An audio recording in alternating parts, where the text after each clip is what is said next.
Techno India ডামা হসপিটালে nephrology department establish হয়েছে, যেখানে আমি doctor Prabhav Bansali nephrologist and doctor Saurav Sadhukhan nephrologist in 7 days a week available, যেখানে ওপিডি আমরা 3 দিন করে অ্যাভেলেবল অ্যান্ড বাকি আইপিডি জন্য 7 দিনই অ্যাভেলেবল। আমাদের এখানে নেফ্রোলজি ডিপার্টমেন্টে 10টা ডায়ালিসিস মেশিন, 2টো পজিটিভ মেশিন আর একটা ICU machine is always available for all the critical care patient. এখানে 24/7 ডায়ালিসিস এর ফ্যাসিলিটি অ্যাভেলেবল আছে।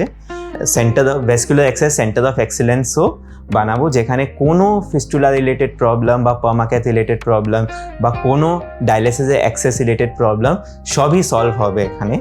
অ্যান্ড এখানে ফিস্টুলা এভি ফিস্টুলা ক্রিয়েশন থেকে নিয়ে রিনাল বায়োপসি, পেরিটোনিয়াল ডায়ালিসিস সব ফ্যাসিলিটি অ্যাভেলেবল। ইভেন আমাদের ক্যাথ ল্যাব আছে, যেখানে আমরা ফিস্টুলোপ্লাস্টি করি। কোনো কিডনি রিলেটেড প্রবলেম বা কোনো dialysis related problem and vascular access related problem সবই ফ্যাসিলিটিস এখানে অ্যাভেলেবল।